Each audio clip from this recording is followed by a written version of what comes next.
Саламатсыздарбы құрметті оқушылар, бүгін біз 155-ші сабақпен танысатын боламыз. Ал енді біз бұл жерде бірінші тапсырмада былай дейді. Оқиғалар қай ғасырда орын алғанын анықта дейді. Мына жерде Рим цифрымен жазылған, Рим цифрын білесіңдер. Мына жерде мына берілген 3 сызығымыз 3-ті білдіреді, 2 сызығымыз 2-ні білдіреді, 1 сызығымыз 1-ті білдіреді. Бұл біздің дәуірге дейін, біздің заманымызға дейінгі ғасыр деп айтылады. Мына жерге дейін ежелгі дүние, яғни бұл ежелгі дүние, орта ғасыр туралы айтылған. Міне орта ғасыр. Енді қараңдар, мынау қазіргі заман деп тұр. Міне мына жерден бастап. Осы жерде мына 1, 2, 3-ті білдіреді, мынау 4-ші ғасырды білдіреді. Яғни ежелгі дүние біздің заманымызға дейін 3-ші ғасырдан біздің заманымыздың 4-ші ғасырға дейін ежелгі дүние деп айтылады екен. Орта ғасыр 5-ші ғасырдан 17-ші ғасырдың басына дейін екен. 17-ші ғасырдың басынан бастап жаңа заманның есептелінеді. 19-ші ғасырдың соңғы 20-ші ғасырдың басына дейін. 20-ші ғасырдың басынан бастап бүгінгі дейін қазіргі заман деп айтылады екен.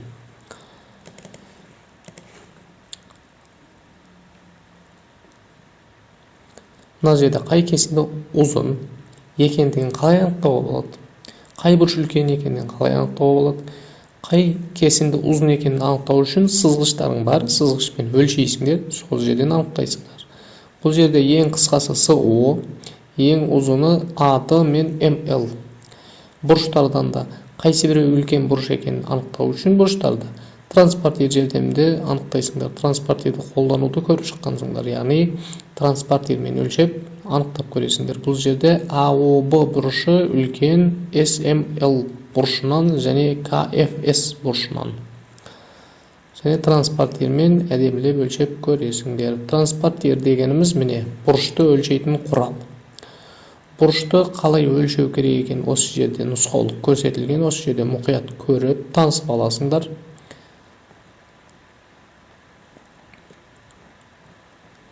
Ал кеттік тапсырма.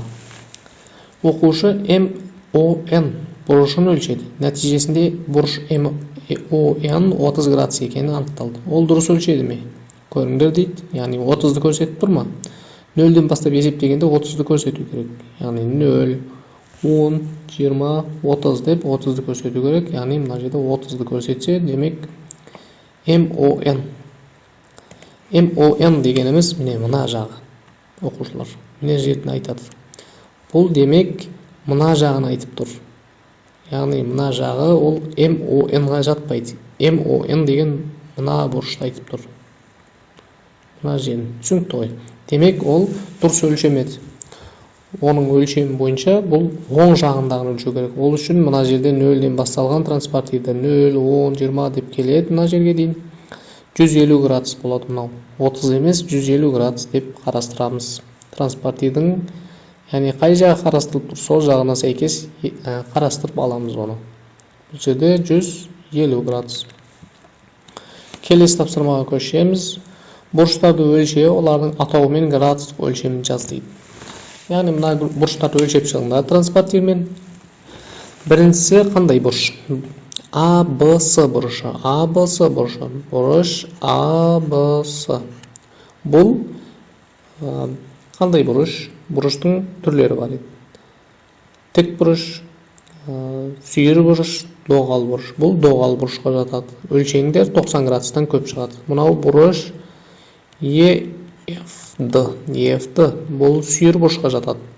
Келесі бұрыш CHI. Бұл сүйір бұрышқа жатады. Келесі бұрыш KGL дейді. Бұл яғни тік бұрышты көрсетіп тұр негізінде, бұлай белгіленеді. Мынау доғал бұрышты білдіреді. MNO бұрыш MNO.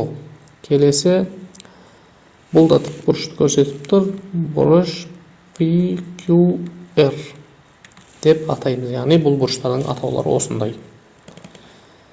Келесі тік, сүйір және доғал бұрышты тауып оларды өлше дейді.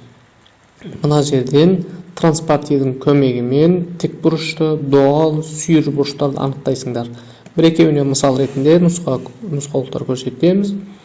Мына жерде мысалы мынау тік бұрыш деп қарастыруға болады. Мынау доғал бұрыш, мынау тік бұрыш, мынау сүйір бұрыш, мынау доғал бұрыш, мынау да доғал бұрыш, мынау сүйір бұрыш. Ал мына жерде мынау доғал бұрыш. Мына бұрышта доғал бұрыш, мынау бұрышта доғал бұрыш, доғал бұрыш. Мынау сүйір бұрыш, мынау да сүйір бұрыш, мынау да сүйір бұрыш, мынау доғал бұрыш. Мынау сүйір емес, сүйірден үлкен болып тұрып, доғал бұрыш деп қарастырамыз. Доғал бұрыш, сүйір бұрыш, мынаны тік бұрыш деп қарастыруға болады. Мына жерінде де тік бұрыш, яғни 90 градус. Мынау сүйір бұрыш, тік бұрыш, сүйір бұрыш, сүйір бұрыш, сүйір бұрыш. Мынауны да тік бұрыш деп қарастыруға болады. Тік бұрыш мына жерде берілген. Доғал бұрыш берілген. Доғал бұрыш берілген. Дәл солай мына жерде сүйір бұрыш. Осындай анықтап шығамыз. Транспортирдің көмегімен анықтаңдар сендер.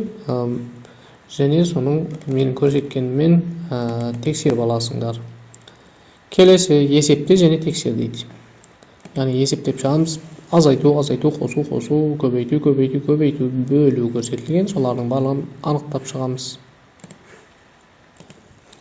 Яғни бұл есептердің жауаптары осы түрде шығады. Сендер баған түрінде есептеп, осы жауаптармен салыстырып тексеріп көрсеңдер болады.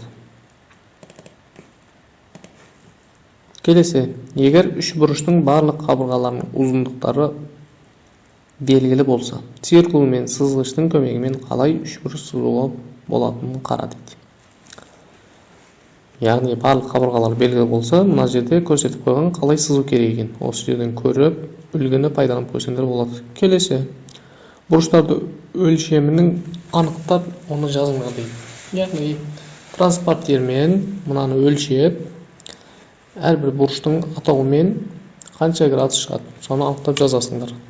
Бірінші бұрыштың атауы бұрыш НКМ деп айтылады. Осын, яғни бұл сүйір бұрыш, 90 градустан кішкентай болған бұрыш, бұны транспортирдің көмегімен өлшейсіңдер. Кейінгісі бұрыш FCD. Яғни бұл жерде де сүйір бұрыш транспортирдің көмегімен өлшейсіңдер. Транспортирдің ортасын мына жерге белгілейсіңдер. 0 мына жақта тұрады. Осы жерден мына жерге дейін қанша градус екен мына жерде көрсетеді. Қаншаны жазып қойса, сол мына жерде ортасы мына жерде тұрады. 0 мына жерден басталады. Осыны өлшейсіңдер.